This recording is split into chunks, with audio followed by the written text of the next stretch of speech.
The following program is paid for by the Concerned Clergy. The views and opinions expressed in this program are those of the hosts and guests and do not necessarily reflect the views of Urban One Incorporated, Radio One, or any of its subsidiary companies. The Concerned Clergy invites you to their weekly town hall meeting on Praise, AM 1310, 95.1 FM.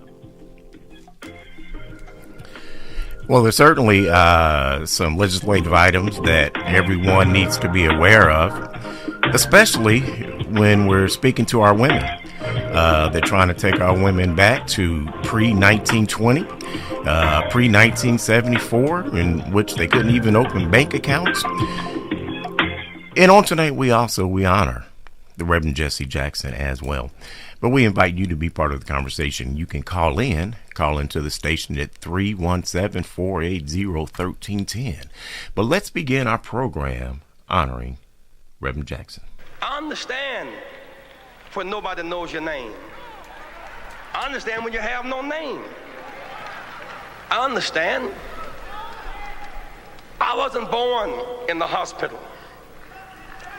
Mama didn't have insurance. I was born in the bed at house. I really do understand. Born in a 3-room house, bathroom in the backyard, slop job by the bed, no hot and cold running water. I understand. Wallpaper used for decoration? No, for a windbreaker. I understand. I'm a working person's person. That's why I understand you, whether you're black or white. I understand work. I was not born with a silver spoon in my mouth. I had a shovel programmed for my hand. My mother, a working woman. Some of the days she went to work early, with runs in her stockings. She knew better, but she rolled runs in her stockings so that my brother and I could have matching socks and not be laughed at school.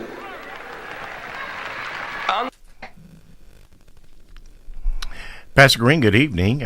We just heard a little bit about just kind of where Reverend Jackson's roots were, and we're going to speak more on his life a little bit later in the program, but I wanted to open up at least just a reminder that, we're now celebrating his life as he's gone home to be with the Lord. And as we're here in Black History Month, he is certainly one that has contributed so much to our Black history. Without a doubt, he's one of the great warriors of our time, and he served faithfully. He certainly made a difference. He merits all the respect we can give to him and him and his family during this period of time, because he, in my opinion, his running for president paved the way for President Obama to win. You know, that there's some people who paved the way and opened the doors. His work speaks for itself, and he is certainly to be regarded and respected for the things he's contributed to our community and done for all of our people, our Black people, and really just people who were struggling, because as he was making that statement, he could identify with everybody who was willing to work. Well, we're going to begin our show with him, as we just did, but we're also going to end speaking on Reverend Jackson. But Pastor Greene, I want to get into some issues that are really pertinent right now as we are looking at legislative session, bills that are being reviewed, being debated, being talked about. And one, there's several that are very, I will say, concerning, but one we've not talked about is the SAVE Act. And that's a bill that is, I would say, when we look at going back in time, if you will, it's not just Black folks that will be disenfranchised with their voting capabilities and voting rights, but we're looking at a lot of women that could possibly lose their voting rights as well. Oh, without a doubt, that's a bill that's being discussed in D.C. as we sit here tonight, that would say, hey, you got to prove your identity. And the reason you're talking about the impact on women, there's the part of this act is, okay, you got a birth certificate, but maybe you got married, so your name changed. You got to bring documentation to support all that. And maybe you got a divorce in there, then you got to bring the evidence of that. And all of that documentation is needed to register to vote and to vote. They're doing this under the premise that people are voting that shouldn't be voting, so they're making you prove these things. And the reason women are impacted more than men is that many times women change their name and when they get married to their husband's name. And so therefore now that name doesn't match the birth certificate. And some people feel like you shouldn't be able to vote because now it doesn't match. And then if you do, then all these things need to match. So you got to go prove that you got married and and say, oh yeah, I got married on this date. So you got to bring the paperwork to make that match up. And if you went through a divorce, then that's got to match up. And sometimes getting some of those documents can be challenging, especially if you didn't just stay in the same state or city all your life. Then some of that can be difficult. If you were married in one state, heaven forbid you're a military person and you moved around. So those things are in play. It's, for me, it's just another ploy of voter suppression that we're under. And then here locally, there were people who, our own legislative group, slid a bill in to look at reducing early voting and cutting that down to 16 weeks, right? No, from 28 to 16? I'm not sure how many. I've not seen that. Yeah. So I know they're trying to reduce it. However, I'm not sure exactly where. It's not weeks. It's 28 days to 16 days. So it's roughly cutting that in half. I said weeks, it's days.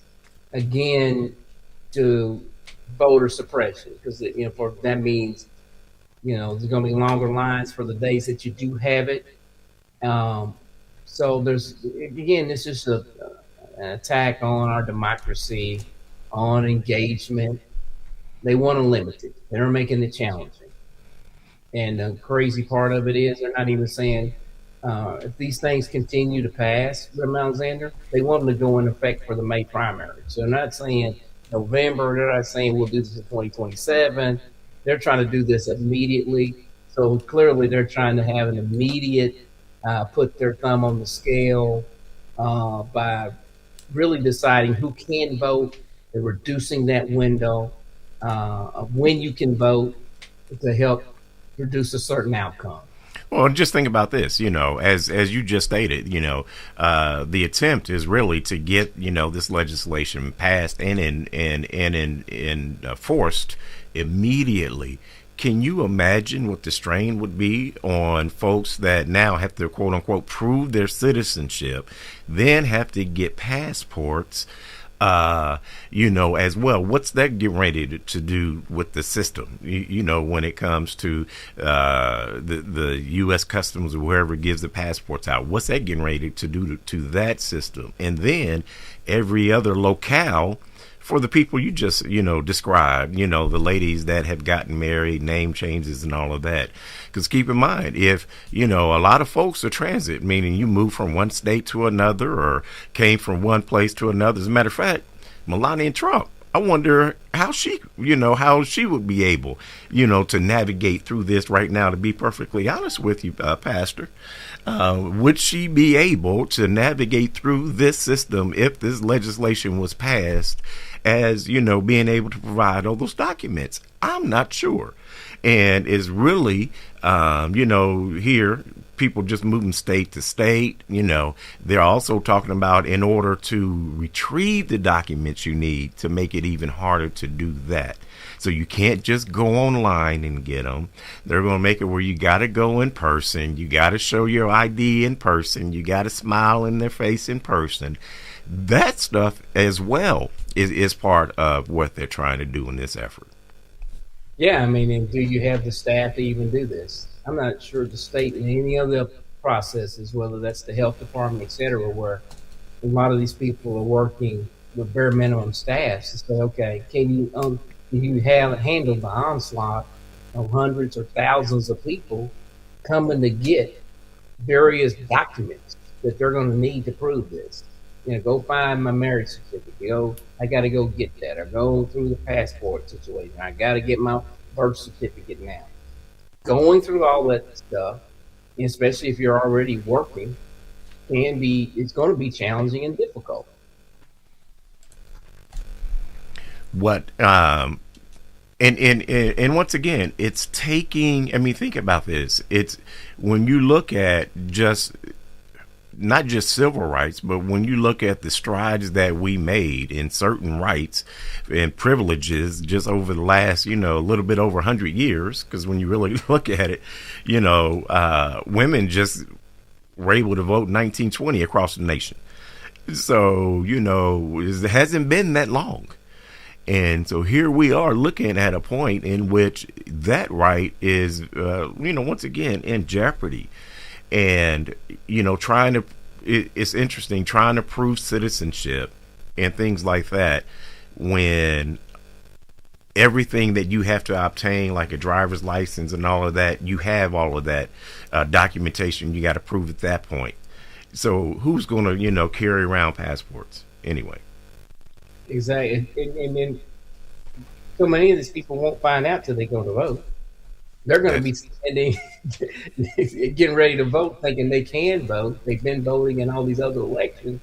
When somebody's going to say to them, hey, we need this, and this, it's going to throw things completely off.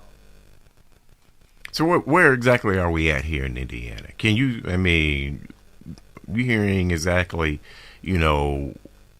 which direction our legislators are even, I'll put it like this: are even the Republican legislators thinking about their spouses and what it will put them through, or anything like that? Something that says at least they're paying attention to the people around them. What we know is our governor wants to be in line with the president, and so in this week, sliding that language into a bill about elections that the bill originally didn't have anything to do with elections, but saying, hey, here's what we want to do. We want to take the early voting days down from 28 to 16. Well, unsubstantiated. So obviously they're playing along with the voter suppression. This is what we need. This is what the president wants. And so we're caught up in that. And so that Republican majority is saying, okay, we're going along with this. We're going to, quote unquote, protect the election. And keep in mind, we just went through the piece where they were challenging, okay, candidates, you're going to run. Now you got to resubmit all your paperwork because, this person wasn't deputized to notarize, et cetera, all of, right before the deadline, 2 days before. All that again is, can we deter it? Can we slow it down? Can we prevent it? That is part of the plan. It's really interesting when you look at it, because I think that's why it's more important that people understand the importance of having that voting plan. You always refer to is really being thoughtful now, making sure, first of all, you check your the voter ID site or voter Indiana portal, make sure that everything's fine there, that you're registered, make sure you haven't fallen off some voter roll, and then have a plan. For a lot of folks, to avoid some of the nonsense on election day, plan to vote in May. Don't wait till, the general election. Go ahead and plan to vote in May.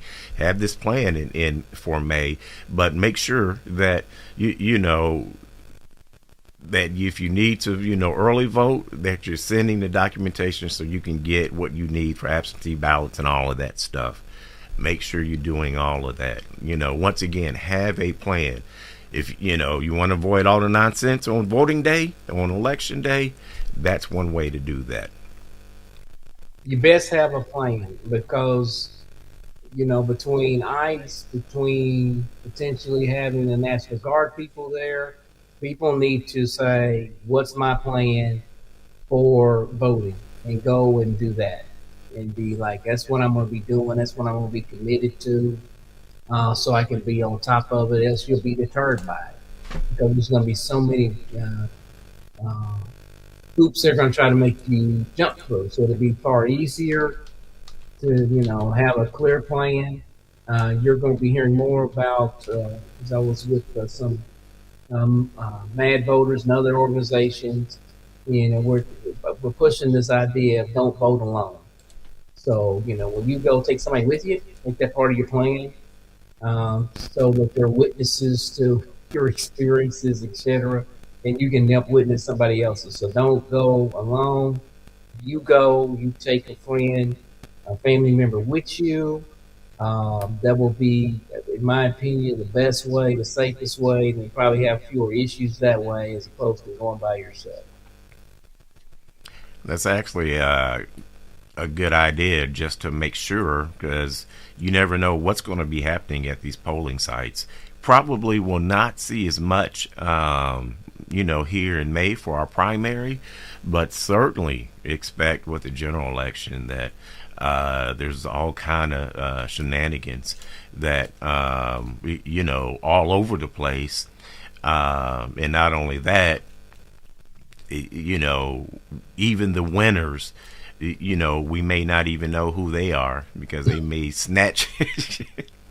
Yes. We may not even let them, there's no telling.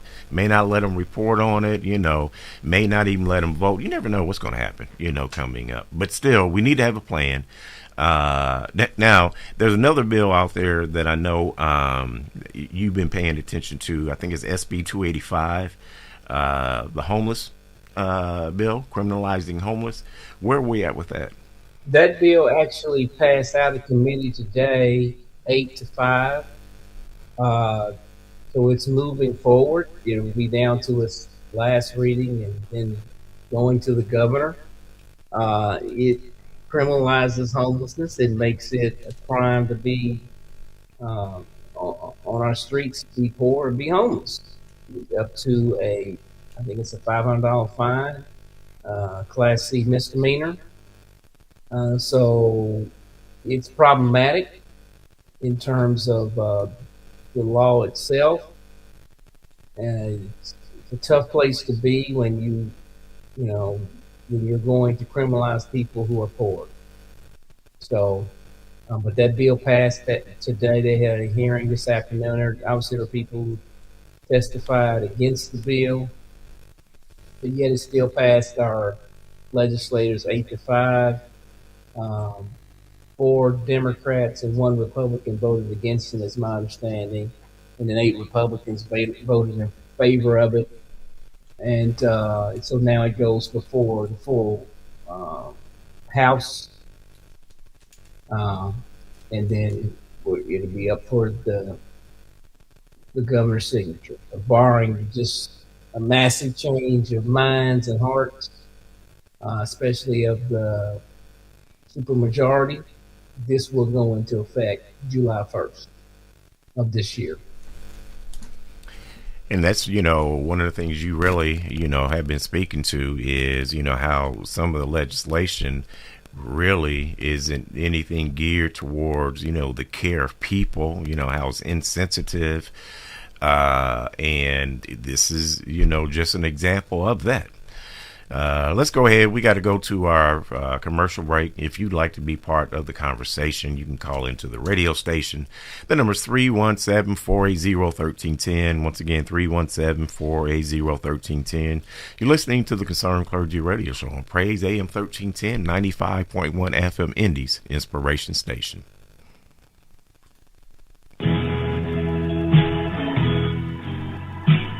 If you are feeling stressed or overwhelmed, please join us in this prayer, which is prayed by many religions and has been translated into thousands of different languages. The Lord is my shepherd, so I shall not want. God directs me to lie down in green pastures and leads me beside still waters. My soul is restored. I am led on the path of righteousness for his name's sake, and even though I may walk through the valley of the shadow of death, I have no fear of evil. For God is with me. Thy rod and staff comfort me. Thou preparest a table before me in the presence of my enemies. Thou anointest my head with oil, and my cup runneth over. Surely goodness and mercy shall follow me all the days of my life, and I shall dwell in the house of the Lord, now and forevermore. Amen. Just a little needed reminder. Agnes was in deep trouble with the IRS. I owed the IRS a lot of money. She found out about Optima Tax Relief. They guaranteed me that they were going to help me out the best that they can. And they did. Optima stopped the IRS. Optima Tax took care of everything. Are you in deep trouble with the IRS? You might want to listen to Agnes. I would refer Optima Tax Relief to anyone. Call Optima right now for your free consultation. Call 800-811-7033. 800-811-7033. Optima Tax Relief. For details, visit OptimaTaxRelief.com. Listen each Monday morning, 10 a.m. to 11 a.m. to the Ask Pastor Wright broadcast on Praise Indy, AM 1310 and 95.1 FM, hosted by Pastor Jay Wright. You will be blessed. A new career offers new beginnings and unlimited opportunities at Eskenazi Health. Our patients are treated with compassion and skill, and Eskenazi Health is looking for professionals who share our mission. Enjoy excellent benefits and competitive pay. Learn more at eskenazihealth.edu/careers. Ron had a tax problem he just couldn't handle on his own. I owed the IRS taxes for over 5 years, but I didn't have any money to pay the taxes. Those years cost him dearly. Most of it was fees and interest. It was horrible. Ron finally called in the pros. I called Optima Tax Relief, and boy, am I happy I did. The leading tax resolution firm, Optima, is A+ rated by the Better Business Bureau. They've resolved over $1 billion for their clients. Ron was overjoyed. They settled my account with the IRS. I was ecstatic. They are a lifesaver. They are. I am so happy. Take Ron's advice and call Optima now for a free consultation. Yeah, don't do like I did and wait. Call Optima Tax Relief. Do it now. You'll be ecstatic like me.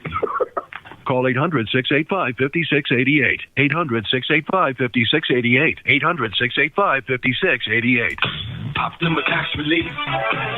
Testimonial from an actual client. Some restrictions apply. For complete details, please visit OptimaTaxRelief.com. Wesley Financial Group is not a law firm, and Chuck McDowell, definitely not an attorney. This is Chuck. If someone talked you into buying something really silly and you want to get out of that silly little thing, my advice, get the facts. Call me and I'll send you our timeshare exit kit absolutely free. Inside, you'll learn how timeshare works and all your options for cancellation. Call Wesley now for your free exit info kit. 800-572-3344. That's 800-572-3344.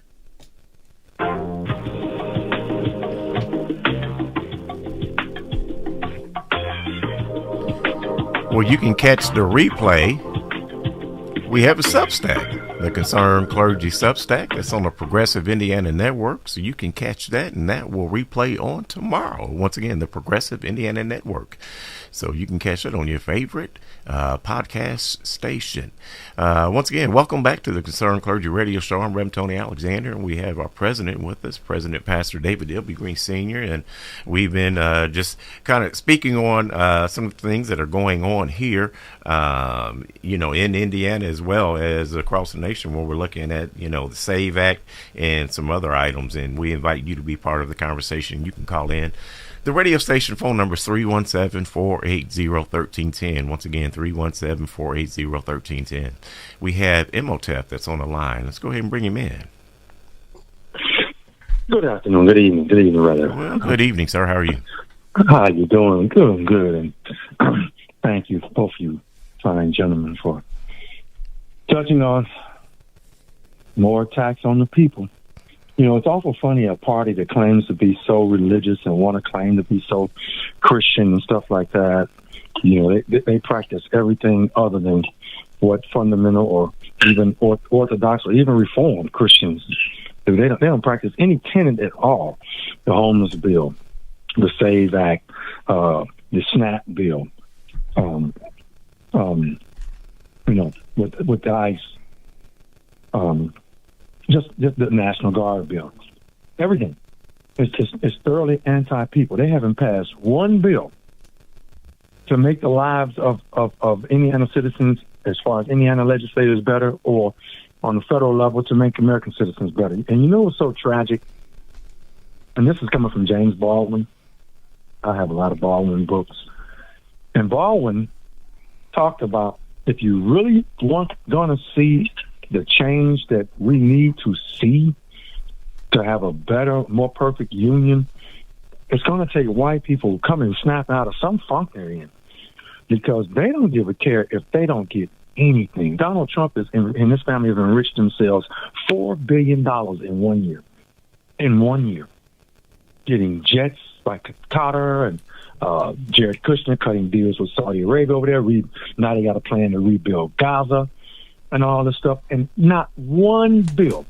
He bragged about some stuff coming from overtime and the big beautiful bill and extra money in the taxes. I read through about 100 comments from people, and all of them who said they already filed their taxes, and many who said they've done overtime said they end up paying more. They haven't gotten anything. They didn't get anything extra. Nothing for the people. And white people are happy. A majority, the 74 million that voted for him, are happy with not getting anything tangible. And that has got to be, that's been studied by a Pew Research Center, Harvard, and various others. LBJ's statement back in the 60s about picking their pockets and they don't even know it. You know, it's like they don't give a care. We keep trying to fight to make this country and states-wise, all over the states, except, you know, the blue states that are doing what they're supposed to, like Virginia. I'm so happy to see what Virginia doing right now. They're not playing in Virginia. Massachusetts is on their way. Arizona is teetering. It's bluish to purple, bluish. And in Georgia's purple. We need some more. We need some more of them out of there in Georgia. For the most part here, it's like they're sleeping. And they don't care if they don't get anything. They don't care if they don't. There's nothing tangible for them as long as they just look like they're part of the aristocracy and the plutocracy. All right. And they're not. Donald Trump will walk right past all of them. Mike Brown will walk right past them and wouldn't even say hi. But yet, you know, racism and misogyny is thick. Stephen A. Smith was ignorantly talking last night. I don't even want to get on that. All right. But it's just a shame. And as Christians, I'll finish. As ministers of the faith of Christianity, how do you communicate with them and ask them, how can you call yourselves Christian? I'm not a Christian. I've read the Bible many, many times. I studied it. I was a junior pastor back in the day. So how can they live with themselves? Not even mentioning the Epstein files. Just the things they propose and the things they do to people, which they know are they have nothing to do with Christianity, but yet they proclaim it. All right. And well, I mean, that's actually, you know, valid, you know, question. A lot of folks are asking that, but I'm not sure, Pastor, how you answer. I mean, you have to. I'll let you go ahead and go first on that. Well, I'm not sure. I mean, what I can say is I hope to bring a moral voice to these issues that are happening. Imhotep brought up some great points, and I think what is missing in the Capitol here in Indianapolis is that moral voice, that you got to shine some light on darkness. If you claim you're for the people, in which I do think that every one of these bills, one of the key questions is, well, how's this helping Hoosiers? If it's not helping Hoosiers, then we need to revisit it and see how you can adjust it or amend it where it helps Hoosiers. Otherwise, we're doing damage to Hoosiers, which we're continuing to see, unfortunately. And I think there's just a mean spirit. A lot of these people are mean-spirited. Their legislation is mean-spirited. And you got to turn the light on that darkness. And you can't continue to allow all that darkness to take place and not turn the light on. The biggest disinfectant for darkness is turn the light on. And that has to happen. I think that's critical. Anybody serving in that role, you got to be willing to do that. Otherwise, you become part of the darkness.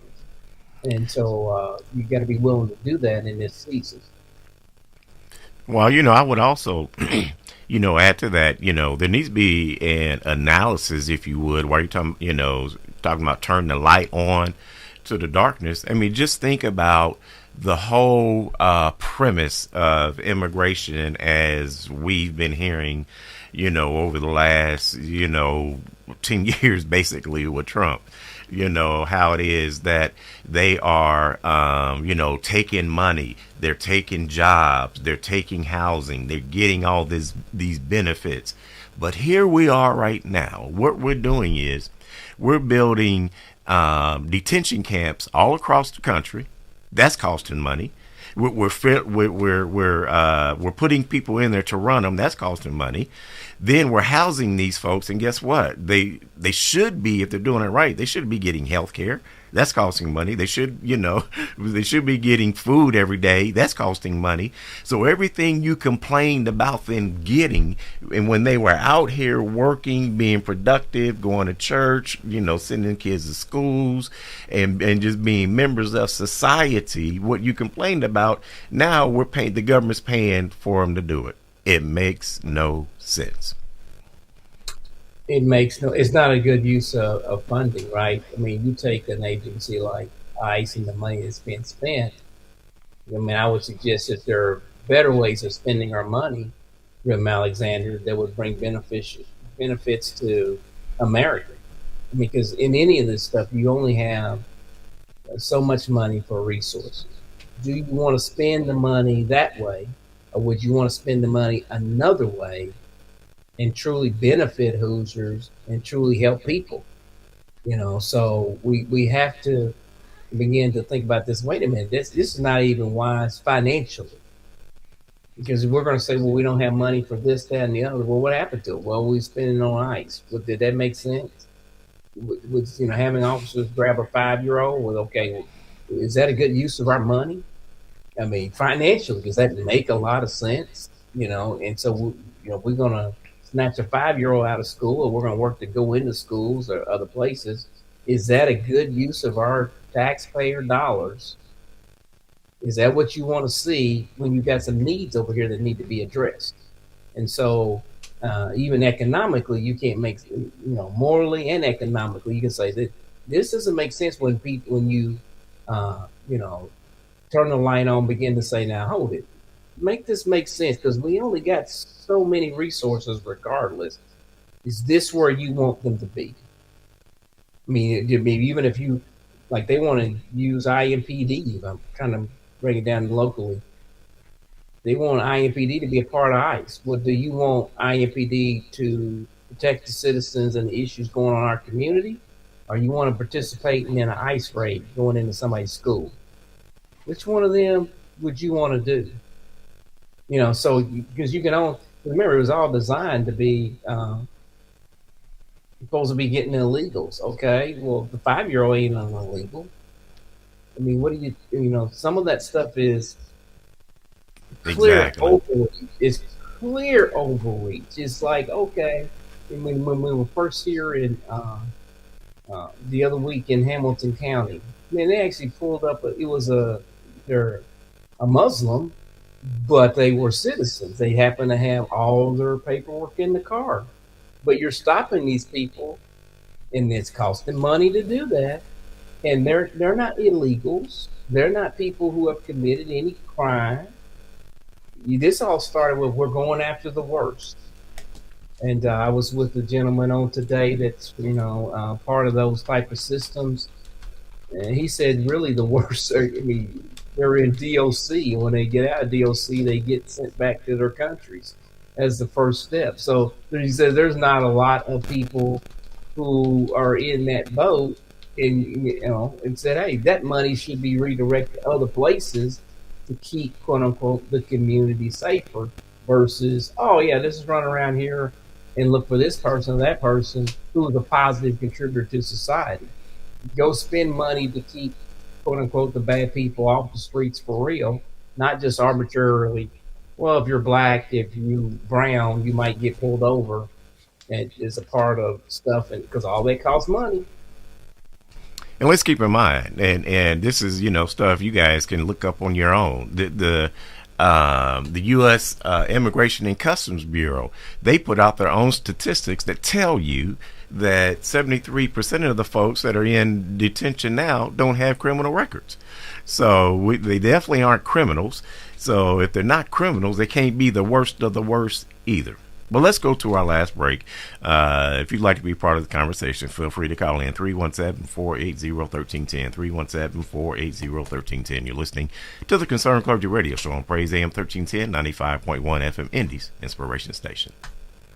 Agnes was in deep trouble with the IRS. I owed the IRS a lot of money. She found out about Optima tax relief. They guaranteed me that they were going to help me out the best that they can. And they did. Optima stopped the IRS. Optima Tax took care of everything. Are you in deep trouble with the IRS? You might want to listen to Agnes. I would refer Optima Tax Relief to anyone. Call Optima right now for your free consultation. Call 800-569-4435. 800-569-4435.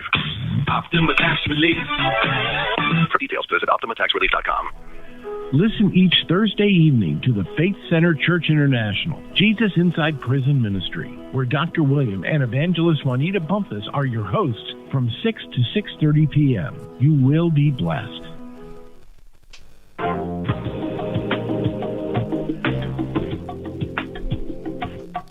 Welcome back to the Concerned Clergy Radio Show. I'm Reverend Tony Alexander, and I'm joined by our president, Pastor David W. Greene Sr., and we invite you to be part of the conversation. Feel free to call in 317-480-1310. Once again, 317-480-1310. And as we were talking earlier, kind of want to close out that conversation. But I want people to know, if you have not heard, we've actually just had a death in the detention center up at Miami Correctional. That was reported, I believe it was today. So now, you have someone, and as I'm not sure, well, the name may be public, but I'm not sure what his criminal history is or any of that nature is. But now we have that, and we're seeing that across the country. We're seeing that conditions in these detention centers are not what they should be, and lawmakers that are trying to get in and do inspections, at least do walkthroughs and things like that, they're being hit with you've seen it across the news. You've seen some of them get arrested themselves and things like that, Mr. President. And that's kind of where we're at now. We're dealing with that here close to home. It's close to home and going to be closer. You can rest assured that we'll be with Hamilton County saying we're opening an ICE office. It will be at our doorsteps, Reverend Alexander. It'll be interesting to see how we, as a city and its leaders, respond. Let's go ahead and bring in a caller. We got Linda that's on the line. Linda, good evening. Good evening. I'm sorry. I didn't hear the beginning. I just heard a little bit.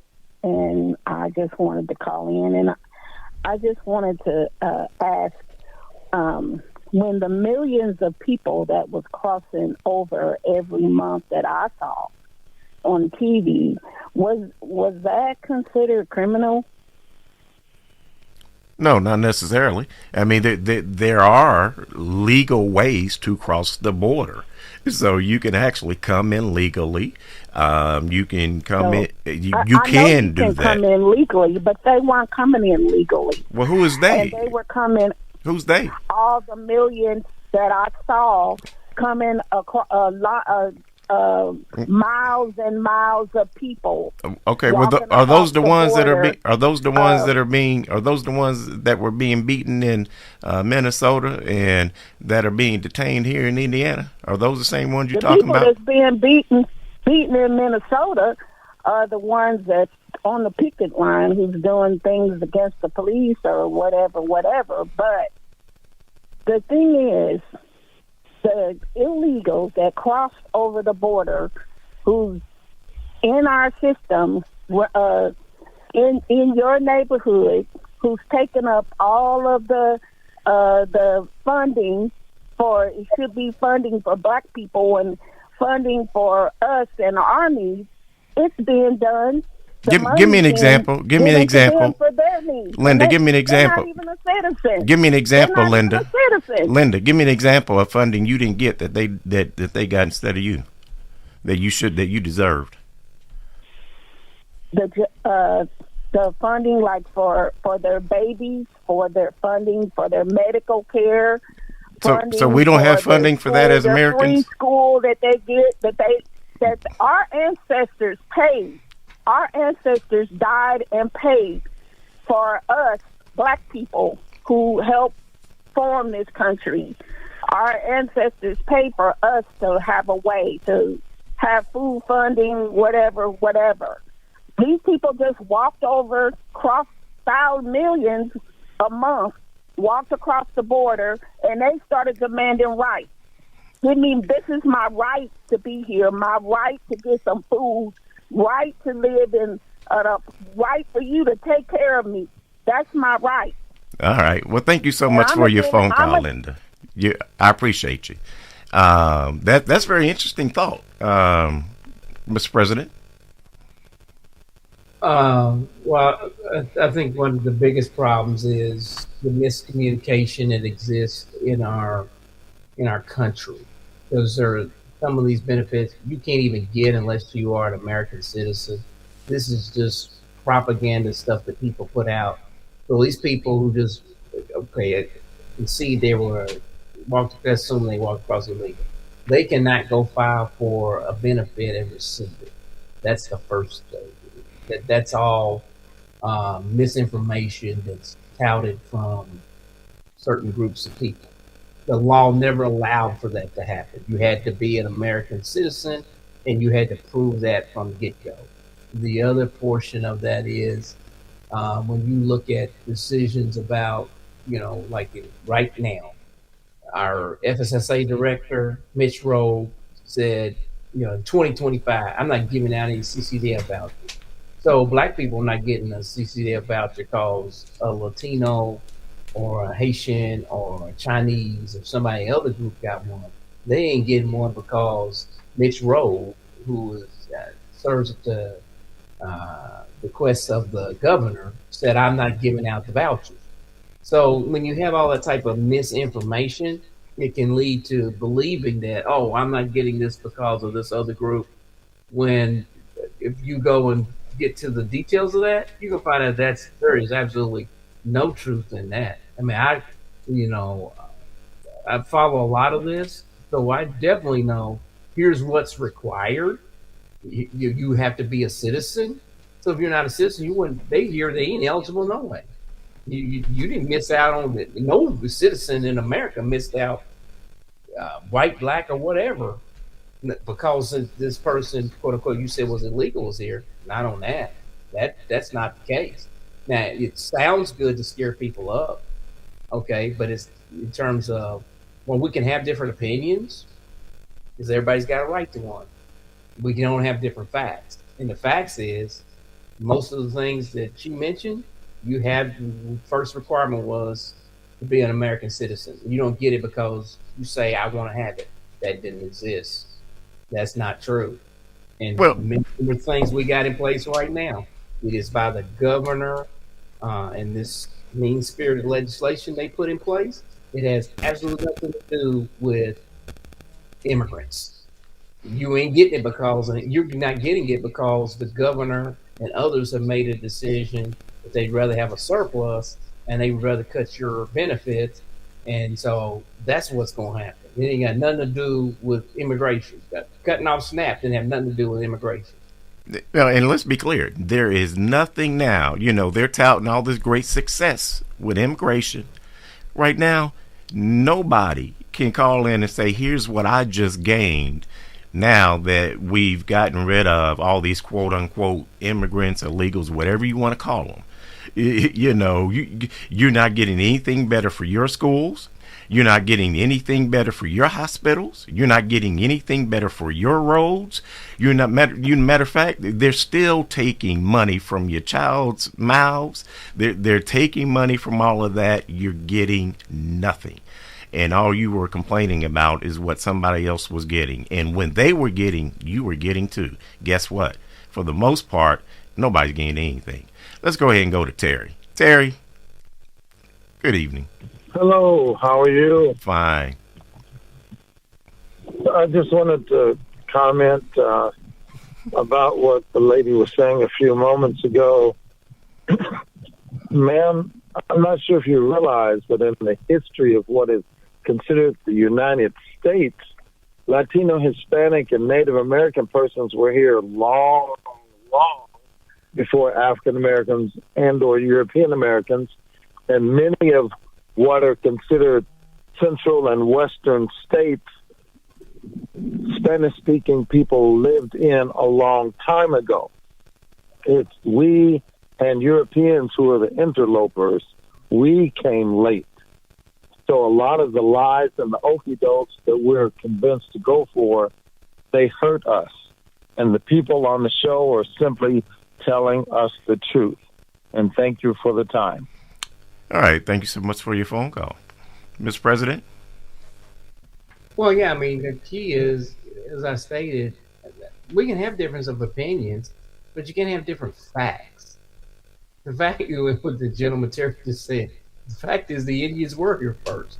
Those things are facts. And we can try to spin it some kind of way, and which is what this is all. When you have that stuff, that was to create divisiveness between the minorities. Because if the minorities stay divided, then they won't work together and be successful. So all that misinformation is by design, creating this optic of 5 million people a day and all that. That was never happening at that volume. That wasn't happening like that. But they take a picture and then repeat it. You know, AI is powerful. And then the next thing you know, you believe that, just walk. Well, did you see them walking around your streets? Have you seen them just magnitudes 100 just walking down your street? You ain't seen it on your own streets, but you're willing to believe this optic I seen on television that got created. Because I want to create this division without saying, now here are the laws that are in place. Go talk to somebody who works for the state, who controls the benefits. They're going to tell you. No, there's no Latino over here that never worked going to get Social Security. I mean, and then they're not voting either. That's been proven as well. and they're not voting either. So you get all that stuff in here, and then, but because you want to create division, if I believe that, then now I'm thinking, well, I'd be better off if these people weren't here because we're competing for the same thing. Well, what they've done is they cut the benefits off to, all the people poverty, because they really at the core of the people making decisions. They don't care about black, Latino, even white people. If you're poor, they just said, you're going to figure it out. We're going to cut your benefits. And that's what we're not holding those people accountable. We're not saying to the person, the Mitch Rowe, hey man, why did you cut off all these child care vouchers? We're not saying that. They want us to argue between, well, I think I would have had one, or my granddaughter would have had one if the Latino hadn't taken it. And the Latino thinks the black person got it. And when in reality, neither one of you got it. Mitch Rowe is over here making that decision. The governor's making that call, and that's what they're doing. And so, and you're seeing more wealthy people get it for their children. Because the education voucher system, exactly. There's so many things we can point to that are fact. I mean, it's not a difference of opinion. The education voucher system allows somebody who's, making, $500,000 to, hey man, we can get this education voucher and help pay my child to go to Park Tutor or whatever. That's fact. That's not opinion. That's fact. Those are vouchers that are in place. Now, how come we can't take that same money rather than give to rich people that have, making $250,000 plus, and say we're going to help make sure that our children that are at poverty level can get child care? That would make sense. Exactly. And that ain't between Latino black people. Somebody stole it. No, that's the rich getting richer and the poor getting poorer. That's the fact of it. That's the facts. Now you may disagree with vouchers or whatever, or child care, and say, I just don't want nobody to have it. Okay, that's your opinion. You don't want anybody to have it. But what would be wrong is, well, we would have it if it wasn't for them people. And that would be wrong, because that ain't the deciding factor. That ain't got nothing to do with this. Well, and Andrew also put, in our chat here, about the fact, and this is fact, that they pay taxes into the system and do not collect Social Security.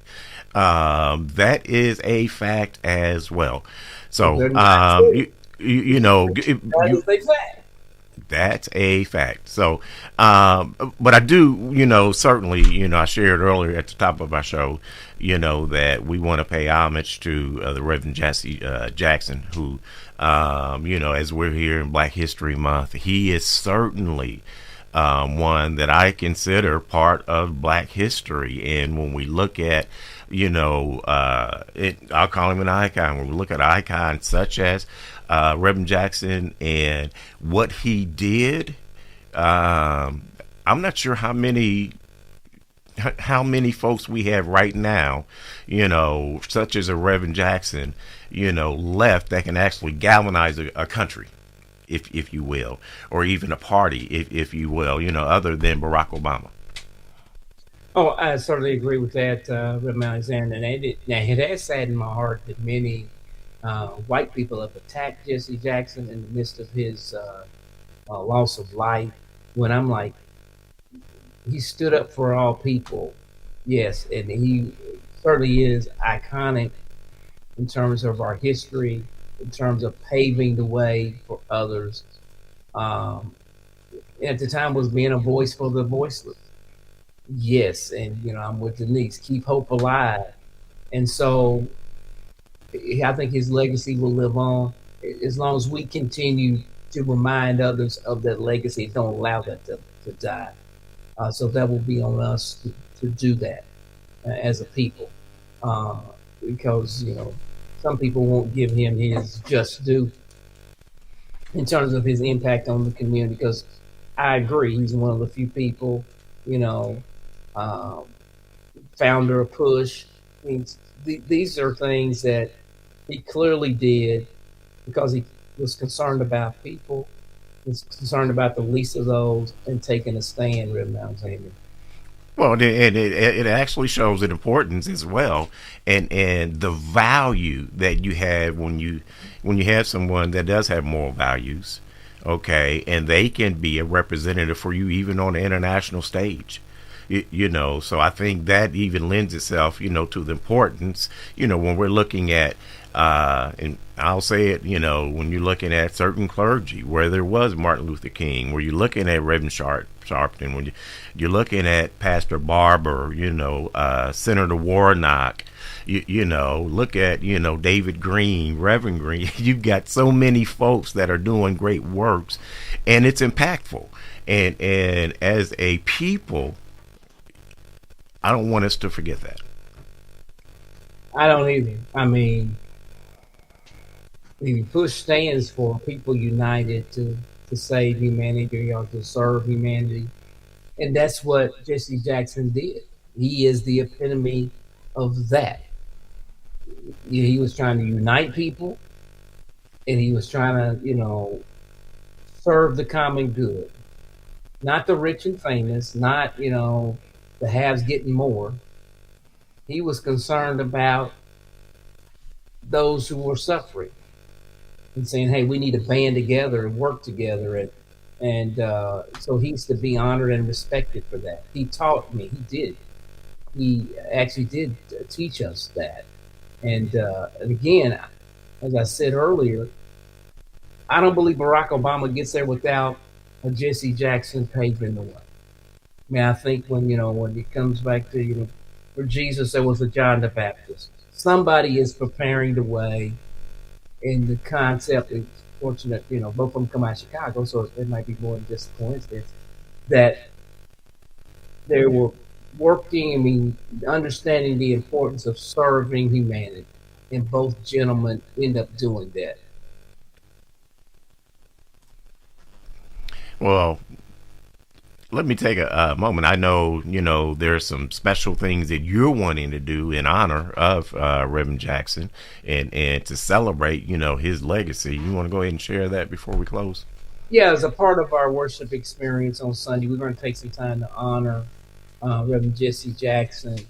There'll be a resolution there from the state, and I think that's appropriate that our government recognize Jesse Jackson and his impact. Also, we're working on some, a clip. Hopefully we'll have that. Greetings from a family member, as well as a couple of other items. Because it's important that he's one of our icons. And we can't treat this, because I've been disappointed by, just to be honest, by the local coverage of Jesse Jackson's death. Mm-hmm. It barely makes the news in Indianapolis, which is just up down the street from Chicago. And we need to lift this up as a community, because it's a teachable moment for especially our young people to say, well, who is this fellow Jesse Jackson? Well, we need to remind them. We need to inform them. It's a time of, whether it's a discussion at the dinner table, wherever. But we need to remind our young people of somebody who made a difference like Jesse Jackson, and not treat it like, who was he, and keep it moving. We need to pause.